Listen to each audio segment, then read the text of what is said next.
नमस्कार, मैं हूं अवनींद्र आशुतोष। आपका बहुत बहुत स्वागत है हमारे खास कार्यक्रम में नारी का क्या होगा।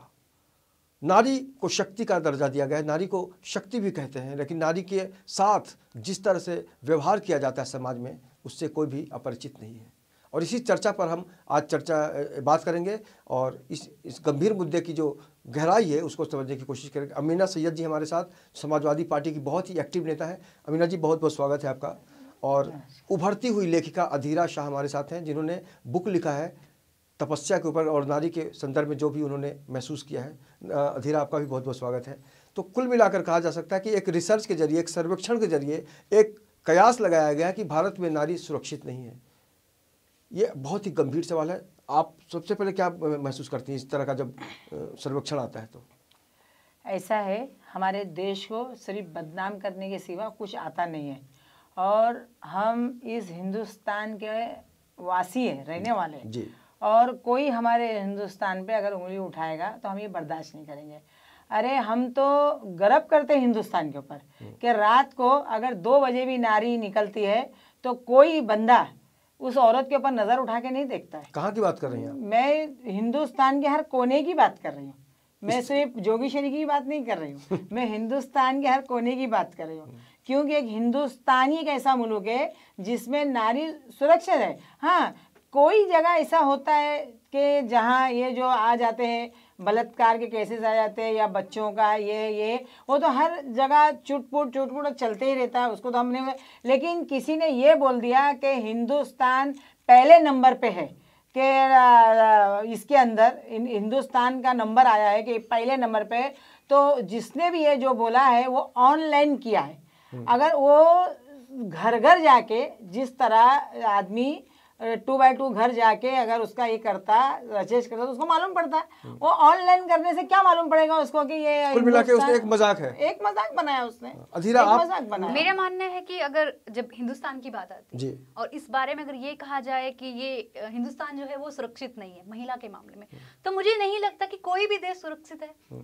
अगर आप किसी और अपने देश के बारे में बात कर रहे हो तो सबसे पहले आपको खुद अपना वो जिम्मेदारी महसूस करनी हो। बेशक, अगर आप किसी भी देश के बारे में उसकी छवि खराब कर रहे हो, उस छवि से ज़्यादा अच्छा है कि पहले वो अपने घर की महिला को सुरक्षित करे, उसको उस लायक बनाए कि वो किसी के अकॉर्डिंग ना चले और वो पहले स्वयं ड्राइवर बने।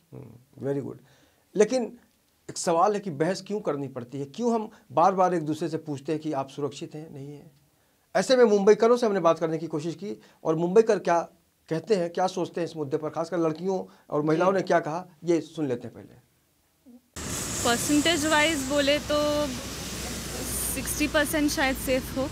3 से 4 बार हो चुका जब मुझे खुद भरोसा नहीं था कि मेरे आजू बाजू क्या चल रहा है, तो बहुत अजीब लगता है, खुद पे घिन आता है। बट ठीक है, मुंबई में उतना आज तक प्रॉब्लम नहीं हुआ है, पर हम जब भी रात को जाते तो ऐसा लगता है कि सेफ़ नहीं है। बट आजकल जैसे CCTV कैमरास है, सिक्योरिटी अच्छी है और थोड़ा हमें भी खुद को स्ट्रॉन्ग होने की ज़रूरत है, तो है थोड़ी चीज़ें दोनों तरफ से है। हाँ, 2-3 प्रोग्राम्स है जहाँ एक तो वुमेन सेफ्टी के लिए ऊपर है जो वुमेन को ट्रेन कर रहे हैं, बाकी लोगों के लिए भी ऐसे पनिशमेंट्स बढ़ा दी है। बट बाकी भी अभी हर जगह हम इंडिया को नहीं ब्लेम कर सकते क्योंकि बहुत सारे कंट्रीज़ में होता है और 2-3 साल पहले से रेट्स कम हो रहा है, जो हादसे है वो कम हो रहा है, बट अभी तक बंद नहीं हुआ है। तो हमें सबको मिलके कुछ करना पड़ेगा। दोनों चीज़ें अब डिपेंड करता है। अभी भी रात को सेफ नहीं है, बट अभी हम आते जाते हैं, कॉन्फिडेंस है। तो एक्चुअली आई डोंट थिंक कि मैं ऐसी पोजीशन में हूँ जो बता सकूँ, बिकॉज रात के टाइम पर कभी भी लेट घर पे आना ऐसा मेरे साथ तो नहीं हुआ है। बट मैं ये कह सकती हूँ कि रात में अनसेफ फील होता ही है, तो इसीलिए आई डोंट थिंक, ये मेरा ओपिनियन है कि शायद इतना सेफ रात को नहीं होगा। भारत की बात करें तो शायद मुंबई कंपैरेटिवली बेटर है।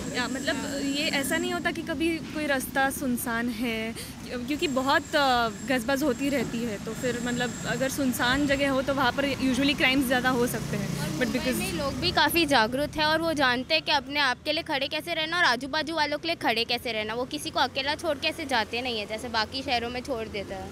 कंपैरेटिवली चेंज आ रहा है, तो हम कुछ बोल नहीं पाएंगे, बट मुंबई बाकी इलाकों के हिसाब से सेफ़ है। हम आगे वालों पे ब्लेम नहीं कर सकते। अगर कोई आपकी तरफ आ भी रहा है तो आपको खुद स्ट्रांग होने की ज़रूरत है। जब तक आप खुद होशियार नहीं रहोगे तो वो आप कहीं से भी फंस सकते हो। यूजुअली देखते हैं कि हम लोग इवन दो बहुत सारे अवेयरनेस बढ़ रहा है कि हमें डरना नहीं चाहिए, कोई क्राइम हो तो रिपोर्ट करना चाहिए, फिर भी एक मेंटालिटी होती है कि इससे इससे नाम खराब हो जाता है, बदनामी हो जाती है। नहीं, बट मेरी बहन काम करती है और ऐसे बहुत बार होता है कि लोग कुछ कमेंट्स पास करते हैं या जॉब के हिसाब से कुछ करने की कोशिश करते हैं, तो बहुत अनकंफर्टेबल फील होता है। तो उसके बारे में रिपोर्ट करने में मतलब हिचकिचाना नहीं चाहिए। मुंबई ऑनेस्टली सेफ़ है। लाइक अभी तक मुझे कोई ऐसा ये नहीं आया कि मेरे पर्सनल एक्सपीरियंस में ऐसा कुछ नहीं आया कि मेरे लिए मुंबई मुझे सेफ़ ना लगे। So whenever I roam in Mumbai I really don't, I am never hesitated. और कुछ हद तक है, लेकिन कई लगता है कि नहीं है करके। मतलब कुछ केसेस आते हैं कि मुंबई मतलब कुछ हुआ है, रेप केसेस या छेड़खानी वी से। सो रात के टाइम पे यस आई कैन से कि Mumbai at some point is Mumbai it's not safe. India में भी मतलब I have not seen the world yet, so मैं आई डोंट नो, बट ये अगर मुंबई की बात की जाए, मुंबई इज सेफ।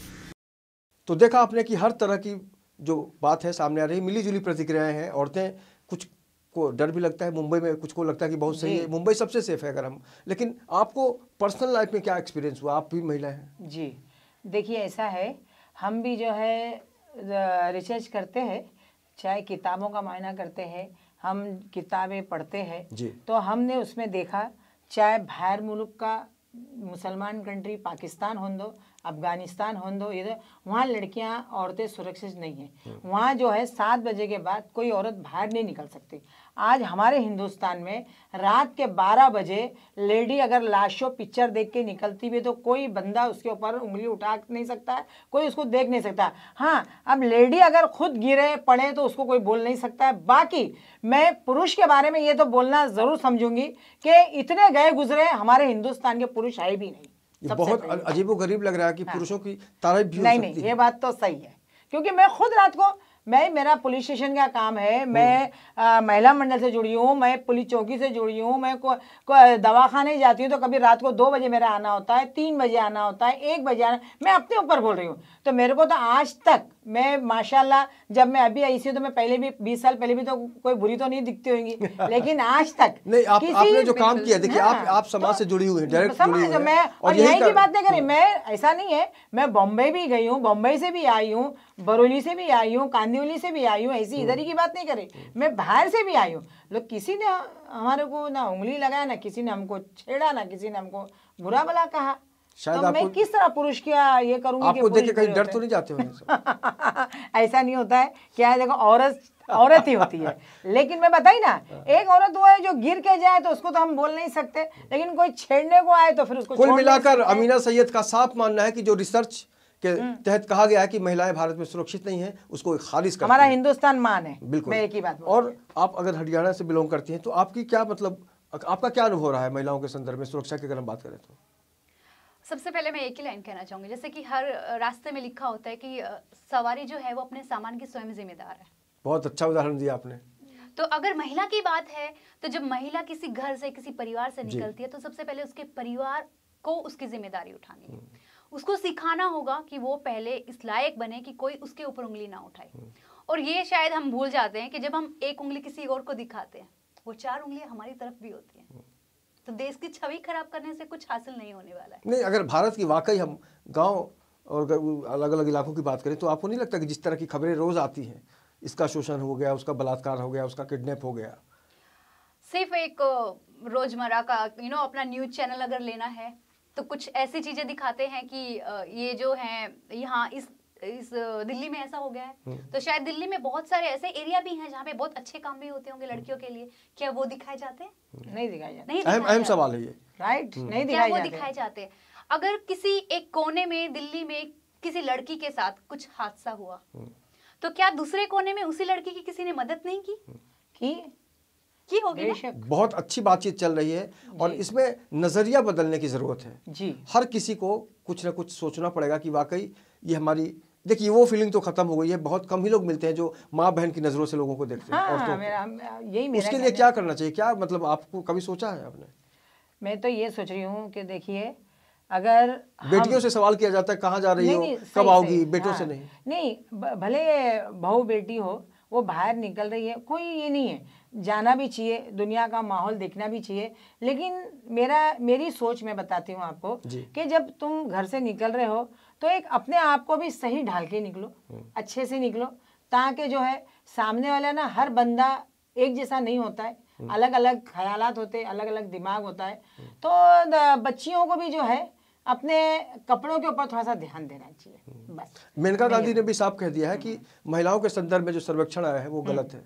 हाँ, बिल्कुल। बाकी जिसने ये हिंदुस्तान पे ये उंगली उठाया कि हमारा हिंदुस्तान पहले नंबर पे आया है कि यहाँ औरतों की सुरक्षा नहीं है, तो ये बहुत बहुत इस देश का प्रधानमंत्री जी पहली बार हमने देखा कि सार्वजनिक स्तर पे उन्होंने अपनी बात रखी, मन की बात रखी। मोदी साहब ने कहा कि आप बेटियों से सवाल तो करते हैं, बच्चों को क्यों नहीं पूछते? हाँ, ये एक बात बच्चों को संस्कार डालना चाहिए। मैंने ये बात सुना। उस संदर्भ में आप कुछ करना चाहेंगी, महिलाओं को जागरूक करना चाहेंगे? हाँ, मैं जागरूक करना ये चाहूंगी। ये बात बहुत अच्छी उन्होंने बोला, मुझे भी पसंद आई थी बात कि हम है ना हमेशा बेटियों को ही कोसते रहते कि नहीं 7 बजे के बाद बाहर नहीं निकलना, ये नहीं करना उन्हें, लेकिन हम लड़कों के ऊपर ध्यान नहीं देते। हमारा काम है ना जितना लड़कियों के ऊपर ध्यान देना है उससे कहीं ज्यादा लड़कों पे भी देना है, इसलिए कि लड़के ही तो किसी पराई लड़की की इज्जत लूट रहे हैं ना, तो हम अपने पहले लड़कों को संभालना चाहिए। हम लड़कों को वो तालीम दे कि जब तुम नजर उठाओ तो तुम्हारी नजर सिर्फ बहन और बेटी के लिए उठनी चाहिए,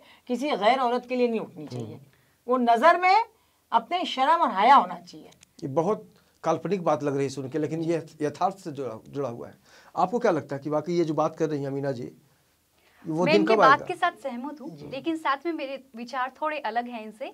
जो माता पिता ये कहते हैं कि लड़कियां हाँ जो है वो हमारे सिर पर बोझ है, सबसे पहले उनको ये छवि छोड़नी पड़ेगी, क्योंकि लड़कियां कभी किसी के सिर पर बोझ नहीं रहती। लड़कियां अगर माँ बाप के घर में उसकी आंगन की शोभा है तो ठीक उसी तरह से ससुराल में जाके वो उसके घर की लक्ष्मी भी है। जब लड़की को ये संस्कार दिए जाते हैं तो सेम वही संस्कार लड़की को क्यों नहीं दिए जाते?